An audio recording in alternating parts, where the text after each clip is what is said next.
Kisah Waliullah Habib Sholeh bin Muhsin Al-Hamid. Beliau dikenal sebagai salah satu wali kutub. Kemasyhuran karomah yang diberikan Allah kepada beliau tidak hanya tersebar di Indonesia, namun juga sampai ke Arab. Habib Sholeh bin Muhsin Al-Hamid lahir di desa Korbah, Bakarman, Hadramaut, Yaman, pada 17 Jumadil Awal 1313 Hijriah, bertepatan pada tahun 1895 Masehi. Nasab Habib Sholeh bin Muhsin Al-Hamid bersambung sampai kepada Rasulullah Shallallahu Alaihi Wasallam dari cucunya, Imam Husain bin Sayyidina Ali bin Abi Thalib. Di kalangan para ulama, nama beliau sangat dihormati. Beliau dikatakan memiliki tingkatan wali tertinggi di antara para waliullah yang lain. Wali kutub ialah pemimpin dari para wali sedunia. Bahkan di setiap masa, diyakini hanya ada satu orang wali kutub yang hidup di dunia. Habib Sholeh pindah ke Indonesia pada usia 26 tahun, dan menetap hingga wafat di wilayah Kecamatan Tanggul, Kabupaten Jember, Jawa Timur. Nama daerah inilah yang kemudian melekat pada beliau, sehingga banyak yang menyebut beliau Habib Sholeh Tanggul. Sebagai seorang waliullah, Habib Sholeh memiliki banyak karomah. Salah satu karomah yang banyak diketahui orang, saat Habib Sholeh mengobati putra Raja Arab Saudi, yang memiliki keterbatasan fisik alias cacat sejak lahir. Peristiwa ini terjadi di masa Al-Imam Al-Arif Billah, Al-Habib Alwi bin Abbas Al-Maliki, yang saat itu masih menjabat sebagai penasihat kerajaan Arab Saudi. Habib Alwi ialah ayahanda dari ulama besar yaitu Sayyid Muhammad bin Alwi Al-Maliki, yang dikenal memiliki banyak murid asal Indonesia. Diceritakan oleh Habib Bahar bin Ali Sumaid, dalam sebuah ceramahnya, disebutkan bahwa ketika itu, sang raja memiliki anak yang cacat sejak lahir. Anak itu tidak memiliki lubang dubur, sebagaimana manusia normal. Lubang duburnya justru ada di pinggang, sehingga ia buang air besar secara tidak normal. Sang raja sudah mengobati anaknya kemana-mana, namun tak kunjung sembuh.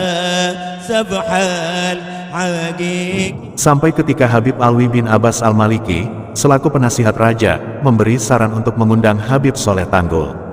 Di Indonesia, ada Habib keramat bernama Al-Habib Sholeh bin Muhsin Al-Hamid Tanggul. Undang beliau, saran Habib Alwi kepada raja. Mengikuti saran Habib Alwi, akhirnya raja mengundang Habib Sholeh Tanggul untuk datang ke Arab. Undangan itu pun dipenuhi oleh Habib Sholeh. Sang raja kemudian menyiapkan jamuan besar-besaran untuk menyambut Habib Sholeh. Habib Alwi pun menyambut Habib Sholeh dengan hangat, hingga keduanya terlibat obrolan akrab, layaknya kawan lama yang lama tidak bertemu. Pada saat bersamaan, anak raja yang mau diobati sedang duduk di kursi. Tak berselang lama, Habib Sholeh menghampiri anak itu dan ditepuk bagian belakangnya seraya berkata, "Biher ente, insya Allah biher," begitulah kata Habib Sholeh. Setelah berucap seperti itu, Habib Sholeh lantas berkata kepada Habib Alwi Al-Maliki, "Ayo Habib, kita pergi dari sini. Ana ingin ke tempat antum," katanya. Raja Arab yang mendengarnya langsung ikut nimbrung. "Ya Habib Alwi, inikah yang antum bilang Habib keramat?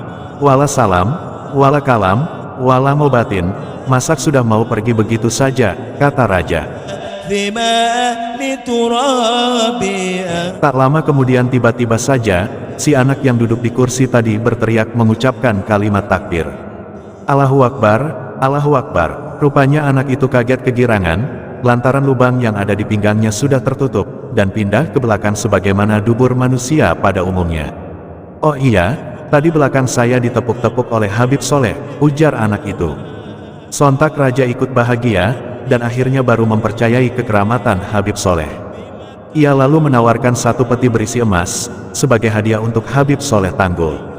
"Ya Habib Sholeh, ini ada emas satu peti untukmu," ucap raja.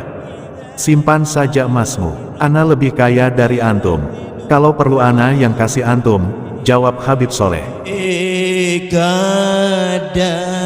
Masih tak menyerah, raja kemudian mengajukan penawaran lagi kepada Habib Sholeh sebagai bentuk terima kasih. "Ya Habib Sholeh, ana punya anak perempuan, kalau mau putri ana akan ana nikahkan dengan antum, dan antum ana beri jabatan tinggi di sini," timpal raja lagi. Simpan saja putri antum, ana punya Syarifah di rumah.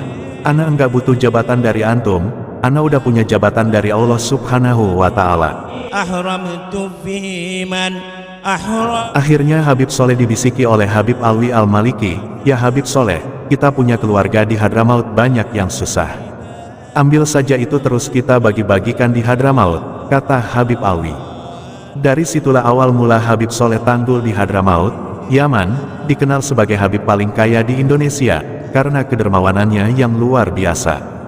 Haza min Soleh Tanggul, min Soleh Tanggul ini dari Soleh Tanggul, dari Soleh Tanggul, demikian kalimat yang disampaikan kala emas dan uang itu dibagi-bagikan di Hadramaut. Habib Soleh Tanggul wafat pada 8 Syawal 1396 Hijriah bertepatan pada tahun 1976 Masehi. Namun ada perbedaan pendapat mengenai usia beliau. Ada yang menyebut wafat pada usia 86 tahun, ada juga yang berpendapat 81 tahun. Habib Soleh dimakamkan pada hari Ahad 9 Syawal ba'da sholat zuhur. Saat itu, prosesi sholat jenazah dilakukan beberapa kali, lantaran banyaknya peziarah yang datang. Makam Habib Soleh Tanggul sendiri terletak persis di samping Masjid Riyadus Sholihin, Tanggul, Jember, Jawa Timur. Demikian kisah karomah kewalian Habib Soleh Tanggul, Jember. Wallahu alam bisawab. Semoga bermanfaat.